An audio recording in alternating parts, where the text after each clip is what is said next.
वर्तमान सबू market yard Katni छटनी चली उपरे जो धान किणा बिकार अव्यवस्था होती सब मार्केट यार्ड से उपरे आज विजु जनता दल सांबादिक सम्मेलन मात्र 14टी जिले में मार्केट यार्ड खोली पेडी प्रोक्योरमेंट सीजन आरंभ हो गला 2 मास गला किंतु वर्तमान मध्य सारा ओडिशा रे मंडी खोला जाई पारि नाही 16टी जिले में मंडी खोली नाही एवं जो 14टी जिले में आज मंडी खोली ताहा मध्य संपूर्ण भाव में अव्यवस्था घेर आज चाषी भाई मान को जो कथा कहुला जे आमे बिना कटनी छटनी रे आपण मान को धान नेबू एवं 3100 टंका देबू प्रत्येक दिन संवादपत्र रे बाहरुछि जे मंडी अव्यवस्था होती धान कटनी छटनी होची चाषी मानकर धान बिक्री करा जाई पारु नाही एवं टोकन मध्य अव्यवस्था कौन सी चाषी भाई रो टोकन ठीक भाव में आसी नाही किए जदि 5 एकड़ धान चाष करिछि ताकू गोटी एकड़ टोकन आछि एवं अन्यान्य टोकन सब फेब्रुआरी मास पर्यंत अच्छी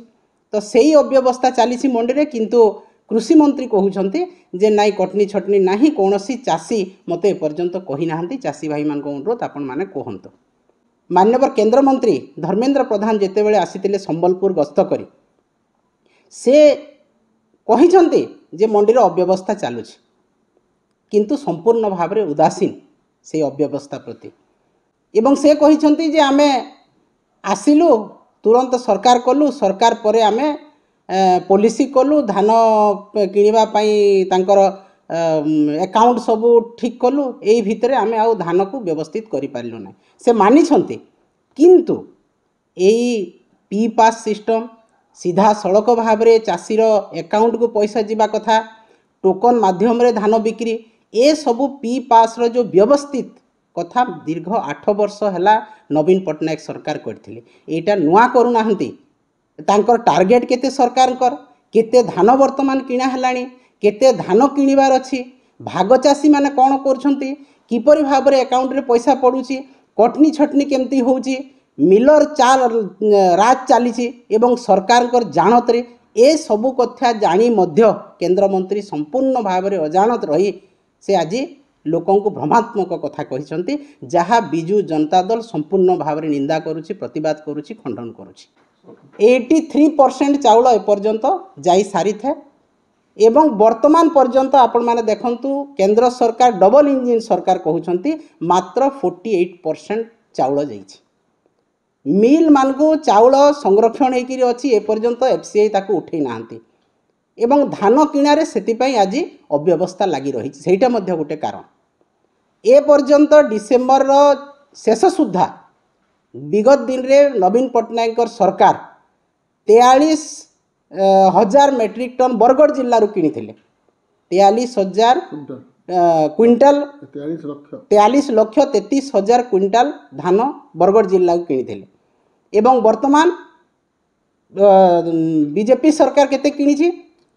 36,18,000 मेट्रिक टन माने 36,18,000 क्विंटाल वर्तमान से किनी एवं केंद्र मंत्री आज आसी कहउछंती जे मंडी रे अव्यवस्था हेची पूर्व सरकार सेटा करिसंती एवं एई सरकार भितरे आमे व्यवस्थित करिया पई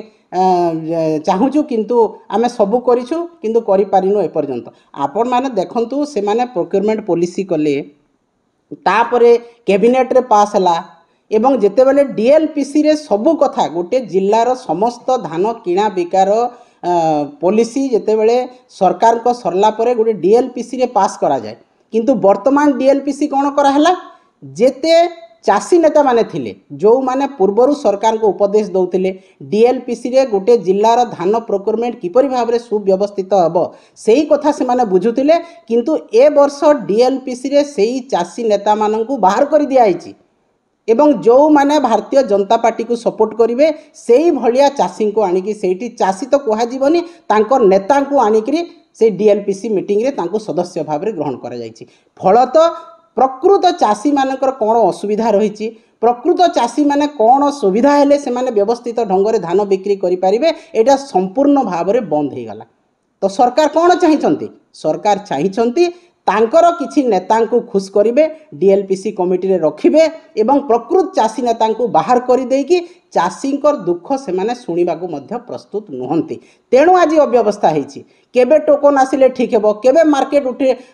ଖୋଲା ହେବ, କେତେ ଧାନ ଉଠିବା କଥା, କେତେ ଚାଉଳ ଯିବା କଥା, এই କଥା ଚାଷୀ ନେତାମାନେ ଠିକ୍ ଭାବରେ ଜାଣନ୍ତି ଏବଂ ଡିଏଲ୍ପିସିରେ ଏଇଟା ସମ୍ପୂର୍ଣ୍ଣ ଭାବରେ ପୁଙ୍ଖାନୁପୁଙ୍ଖ ଆଲୋଚନା ହୁଏ ଏବଂ ତାପରେ ସରକାର ଡିସିଜନ୍ ନେଉଥିଲେ। ଆଗରୁ ଯେତେବେଳେ ନବୀନ ପଟ୍ଟନାୟକ ସରକାର ଥିଲେ, ଯେତେବେଳେ ଚାଷୀ ନେତାମାନଙ୍କୁ ଡିଏଲ୍ପିସିରୁ ବାହାର କରି ଦିଆଗଲା ଏବଂ ତାଙ୍କର ନେତାକୁ ଆଣିକି ଥଇଥାନ କରାଗଲା, ସେଇ ଦିନଠୁ ମଣ୍ଡି ଅବ୍ୟବସ୍ଥା ଆରମ୍ଭ ହେଇଗଲା।